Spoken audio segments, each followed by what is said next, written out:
welcome to the show. Ladies and gentlemen, K-Reno is in the building. Man, I'm here, man. What's up, homie? Man, I'm blessed, man. Man, I'm honored, man. You don't understand. Man, I appreciate you, man. Man, I've been riding with you for a long time. You've been riding with me for a long time. No doubt. And I've always had the utmost respect for you, man. Man, that means a lot coming from you, bro. Right. You know what I'm saying? I mean, you taught me so much that you don't even know that you taught me. Right. You know, we'll get into that, but I'm glad to be here, big brothers. Right. For sure. Already. Man, I want people to understand, first of all, like a lot of people out there who are just basically novice fans, you know, the fickle-minded, the come and go, whoever's hot type fans, they ain't likely to know who K-Reno is. Right. But the students of the game, they know. Yeah. They know. This man's name stands for, what is it? It's killer, what is it? Let me see. Killer rhymes, hold on, killer rhymes intellectually, let me see, K-R-I-N, nullifying opponents. I was gonna let him figure it out. Nullifying opponents, exactly. Yeah, like, man, that's a hell of a, just sit back and that's a hell of a responsibility to give yourself a name like that. I mean, you know, we come from back in the days where battle rapping was the thing to do. Yeah, that's your background. That just stems from that battle rap mentality, man. Just nullifying opponents. You know, back in the days, you catch these cats on the streets, catch them at a rap contest somewhere, and just tear their head off. You know. Right. So I just came up with that acronym and put it together, man. Right. Now, you and one of the main persons you used to battle with back in the Gap was Gangsta Nip. Yeah. Is that how y'all formed the Southpaw Coalition? Yeah, that's how we got cool, man. You know, because Nip went to Jones, I went to Sterling. Right. So we was at war. The two schools at war in sports and everything else. So when they had these talent shows at the schools, everybody be at the same talent shows. I don't care if it was Yates, Worden, Sterling, Jones. Right. You go to these talent shows, you're going to see Big Mello, Klondike Cat, Gangsta Nip. And so it's just that you know how that rapper animosity just be. Right. You're just, I'm mad at you just because you rapping. So, but me and Nip had a different kind of animosity towards each other for some reason, man. And we just finally squared it off one year. And when we did, it was like gunfight. Man, I heard y'all was battling for hours, man. You know, over the years, the story get exaggerated over the years. It wasn't hours, but it might have been about an hour. And that's a long time, you know. Right. But after that, man, we just had so much respect for each other. We got cool, man. It was like, man, you know, we better together than going against each other. So we went from trying to kill each other, we went to killing folks together, you know, after that. And then we just brought them into the SPC, and we've been brothers ever since. Okay, so SPC was already in operation. In the baby stages. We might have had 8 or 9 members at the time, you know. But once me and Nip got cool, that brought all the Jones rappers in, because now AC Chill was with us, Klondike Cat was with us, Murder One. All of them came from his side, and then by that time, man, it was hell to tell the captain after that, straight up. And just so y'all know, these are all Houston rappers. Yeah. These guys have been going hard in the paint for a long time in H-Town. You know, basically the glue that's been keeping everything together, because when we fall off on the commercial end of things, it's the streets that's holding it down, that's keep us relevant. And that's why people know who the Southpaw Coalition is, and they know about Screwed Up Click, and they know about H-Town Rap in Finland and in Denmark and Norway. These people are all over this music. They all over it, man. In fact, I didn't know the dominance that you had in the UK until I went over there and did some shows for myself. Yeah. I didn't know that these fans was like they fanatics, like K-Reno fanatic type fans. And when I went there, they was like, yeah, man, K-Reno was here and he sold the place out. He sold it out and he sold it out. Yeah. And then you came back again like a year later and did the same thing over there. Yeah, man. I mean, I ain't know either, Will. I ain't gonna lie. When I first got that call, or the email, or however he contacted me, he was like, man, I want to bring you to Helsinki, Finland. And I was like, man, I didn't even know they listen to rap music over there. Like, right. And I was hesitant. I was like, man, because at that time I had never been overseas. It's like in 2005. And I went over there, man, and I saw it for myself, man. I was shocked, bro. I was shocked because but over there in certain parts of the world, they big on that underground scene. They don't even like the mainstream commercialized music over there. They more into what we do. So, I mean, to see these guys out there, blonde hair, blue-eyed white guys out there singing every word, every song that I never had no radio playing on. Right. It messed my head up. So it was a hell of an experience for me, but it taught me that, it's a big world out there. We can't just try to relegate ourselves to the hood and all that, man. Or just even America, like even Chuck America. D was saying. I interviewed Chuck D a few weeks ago, and Chuck D was saying that every black person should get a passport. No question, man. No question. They try to make it increasingly difficult for some of us to get them passports, But yeah, it is a thing to do, man, because the world is ours, man. We got to get it. Right. Yeah, I was laughing because when I first went to Finland, I didn't know. My reaction was pretty much the same as yours when I first got the call to come to Finland and do a show. Yeah. I was like, Matt Zanzala called me. Yeah. And Matt was like, say, man, I got a guy who wants to, bring you to Finland. Yeah. And I was like, Finland? What the hell they know about Willie D in Finland?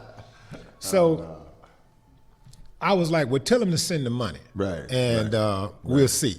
Right. So shit, he hit me back about 2 weeks later. He was like, okay, the guy wants to know where you want him to send the money to. Right. And I was like, well, shit, I guess I'm going to Finland. We going now. Man, yeah. And I got out there, man, and just like you said, I haven't had a lot of solo commercial releases, so it was people out there. They was singing every song. Man. I mean, I had to actually put songs in my playlist that I had never performed before. Right. Because they wanted those songs, Right. and I remember like finishing the song, like finishing the concert. First of all, when I went out on the stage, the noise was so deafening. Yeah, man. Hey, I sucked it up though, man. I was walking around posturing for about 10 minutes. I was You like, and me both, I bro. felt like Mike over there. You Man, know what I'm saying? I'm you like, and me both. I'm walking K-Reno. Look, I'm walking around Bro. like, I was walking around. I'm like, everybody, Yes, anything you touch do. somebody, Anything you do. Scratch your nose. I'm looking Right. behind me to see if somebody else major was behind me. Because that's you Right. hit the nail on the head. It's like when Yeah. you step out, you like international superstar status, man. Right. They got so much appreciation, and it's because, number one, a lot of those mainstream guys, they travel all over the world. But dudes like us, it's rare when they get to see somebody. Exactly. If they into us like this, like, man, Right. so they just like you say, it's like Michael Jackson being over there, man. So I did the same thing Yeah. a couple of times. I just stood on stage and let them holler and scream, Right. for 2-3 seconds, But because, at that time, like I said, I had never been over there. So that was a once-in-a-lifetime thing for me. I didn't know if I was going back. Right. So I sucked it up, like you Exactly. said. Why is it that they get us more than the people in the U.S. get us? And this is where we're from. I mean, I think, man, in some cases, when you just break it down locally, I think familiarity breeds that kind of contempt. Nah, we see him all the time. Okay. So, they ain't nobody but Okay. K-Reno, man. I seen him at Taco Cabana last week, But to go halfway or all the way around the world to these people who, and truthfully, they may never see you again. And they listen to your music, know your story, they gonna embrace it and they gonna give it their all, man, and they gonna really show that appreciation for you being there, man. And plus, especially if you the kind of artist that allows them to actually, if you personable like that, if you just so distant and they can't nobody get it, but if you can shake hands and sign stuff and they right in the middle, they really gonna appreciate that 10 times more. So, that's true. Yeah. That was the first time that I had signed like an average of three autographs per person. Yeah. Because they wanted Yeah. the album cover signed. Right. They wanted the T-shirt Yeah. signed. Yeah. Some girls wanted the breast signed and the butt signed. And I remember these two girls walked up to me after the show, and one of them said, "How come you didn't sing 'I Want to Fuck Your Mama'?" Wow. And I was like, "Wow!" You know, out of all the songs, you know. Yeah. Well, you know, that's like when Eddie Murphy was saying, "The dude from Africa, Eddie Murphy, fuck you, Eddie Murphy." You know, so that's like they take certain things and that they identify with, but you hit it, man. I mean, they want to capture the whole experience, man. Mm-hmm. They want the whole Willie D experience, man. So I mean, it's a beautiful thing, man, and it to this day. It helped me because when I got back, I was never the same. I'm like, man, I love my hood, love my city, but I want the whole world. It's the whole world out there. I want the whole world now. Yeah, that tripped me out. I mean, and I'm gonna get off this, but man, I gotta share this story. Yeah. The editor from the #1 magazine in Finland at the time. He called me to interview me. You know, it's rare when the editor interviews you, you know, for a major magazine. Right. You know, normally they got other journalists interviewing you. So he hits me up and he said, "Willie D, you know you are in concert the same night as 50 Cent." And I said, "Yeah, I heard." He said, "Yeah, but you have nothing to worry about. People are coming to see 50 because he's hot. Right. They're coming to see you because you are a legend." Yeah, no question. And I was like, yeah. Wow. But I still didn't get it till I actually showed up there. When I got there, I was like, whoa, so this is what it feels like, huh? Well, you know, fan base, when you got a fan base, a core audience that supports you, it don't matter who else in town. You know what I'm saying? It don't matter. It's like, man, okay, that's cool. I mean, I'm going to give you an example. I'm a Dolomite fan. I love Rudy Ray Moore. Okay. I wouldn't care. You could name anybody that's just supposed to be the most major cat in the world, and you give me a free ticket to his show, but it costs $100 to go see Dolomite, I'm going to see Dolomite. I don't care if 12 people in there. So it's just when they got that love for you as an artist, that's for you. They ain't worried about nobody else, straight up. Right. Man, the Dolomite died. He died in 08. Something? Yeah, he died in 08. Yeah. He's been gone. Yeah. It's sad, man. That was a good dude. I remember going to the Majestic Theater downtown. Yeah. Dolomite, Rudy Ray Moore, and all that stuff. What was it? The Devil's... Peter Wheatstraw, the Devil's son-in-law. Devil's son-in-law. Oh, man. Those were some good times. Yeah, that's my boy, man. Straight up. K-Reno, man. You're... Most people, when they think of you, man, they think of you being this serious guy all the time. you know, everybody know you're intellectual, but people tend to think of you of being serious all the time. Man, what does K-Reno do for fun? Man, people don't know, man. I'm the silliest dude in the world, man. You know, I like, sometimes it depends on the environment. If I'm in a serious environment, if I'm running with Minister Robert and Brother Derek, and we doing things out in the community, I'm serious. But behind the scenes, man, I'm the silliest dude in the world, man. Right. Like to have fun, shoot ball all the time, man. Just talk crazy with my partners, and that's what we do, man. Right. You know? So, yeah, it is. Whatever happened to that group you was in, Real Chill? That was your first group. Wasn't that that my the first group you was in? That was like in the mid '80s. You know, me and that was '86. Yeah. We still cool. You know, one of the homies, his name is GT. You know, we still like brothers to this day. Okay. But he does videos now, and he's cold because he do a lot of special effects stuff. And my other partner that was in the group, he cut hair. So, you know, we all still tight, man. That, you know, it was just for a time, man. That we was just starting out trying to be Run DMC or whoever we were trying to be at the time, man. Right. And we was able to get our feet wet. That was our training ground in the industry because we didn't know nothing about studio, promotion, none of that. You know, my dad spent thousands of unnecessary dollars because we didn't know the game, you know. Right. But it gave us a chance, you know, because we was one of the first groups to put a record out. I think we came right after the first Ghetto Boys with Jukebox and all them. They had the Car Freak and all that. Yeah. Right. We came out a little bit after that. Right. So I mean, it was a good experience. Y'all hit that time with Rockin' It. Yeah. We had the Rockin' It out back then. Right. But I mean, and I mean, we pressed up.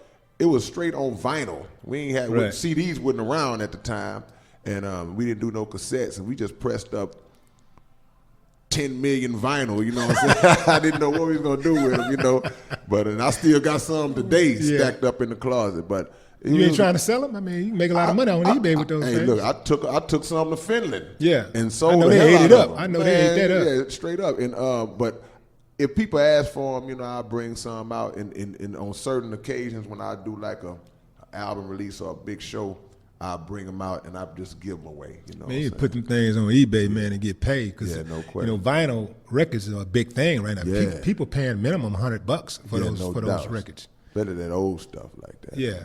You can really eat off that, man. So we got a new president, man. Yeah, no got question. a new president. Got Donald Trump in the House, no doubt, in the White House, and man, what's your thoughts on that? I mean, my thought is it's kind of funny to me because I'm looking at how scared everybody getting. Black folks and Latino folks, they scared to death.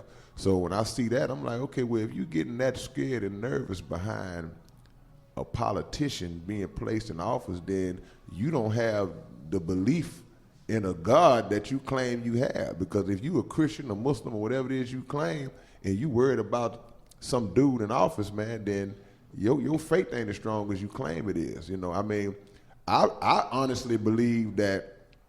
But can't you have faith and still believe that you got a kook in the house, like just a fool? Yeah, you can believe it because he is a fool, but you shouldn't be scared of him. You shouldn't be scared of anything that he not scared of him, but scared of what he could possibly do. Yeah, but you shouldn't fear that. At the end of the day, part of my belief is that God places circumstances in order to make us get right. For years you got black people that we haven't united, we haven't pooled our resources, we haven't established businesses of our own, and we always seeking to integrate and rub elbows with white folks and get next to them, and history and waiting has on them proved to pass us something down. Nothing, right? But when the heat get up under you, if he puts the kind of heat up under us that most people believe he's gonna put up under us, it's gonna force us to unite. So I believe that's a plan that could. Well, hell, I like him then. If you're gonna put it like that, look. And Donald Trump, do your thing, man. Dog us out. Do us dirty. And the wise people among us think the way you think. Ready. Like, come on with it. Some people are glad because they're looking at the bigger picture. The bigger picture is us coming together as a people and getting out from under the foot of America. And if we can pull that off by any means, we got to take some stripes, though. We got to get whapped across the ass a few times to get right. Then so be it, straight up. Yeah, but Donald Trump ain't just scaring black folks; he's scaring the international community. Like, I remember there was a distinct difference in how people perceive the president-elect versus how they perceived President Obama once he became president, or even before he became president of the United States when he was running. I was traveling, I do a lot of traveling, so abroad, and majority of people were rooting for Barack Obama abroad. This is the international community. They wanted Obama to be in office, not McCain. This time around, the international community was hoping that Hillary Clinton got in. And I understand people say, Hillary Clinton, oh man, she's a devil. She's just like the rest of them. And, Killary, calling her Killary and all this type of stuff. I use that one. It's the left. Yeah, it's the lesser of two evils. And I understand all of that stuff. But man, people are shaking their boots about Donald Trump because you know what? He made some statements that somebody posted next to statements that Hitler made. Yeah.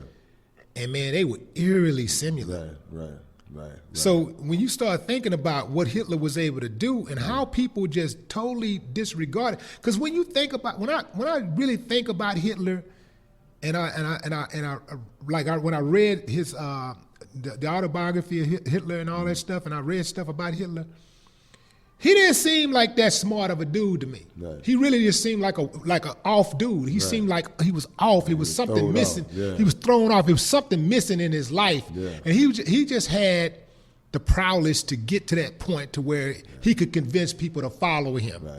Right. You don't have to be like an intellect. No, you got to be charismatic. You got to be charismatic. And have exactly. the pull. Some guys they not just the smartest guys in the world, but they have the pull or the Right. attracting power on the people, and that's sometimes that's all you need. Right. Ladies and gentlemen, K-Reno is in the building. Yeah. We'll be right back.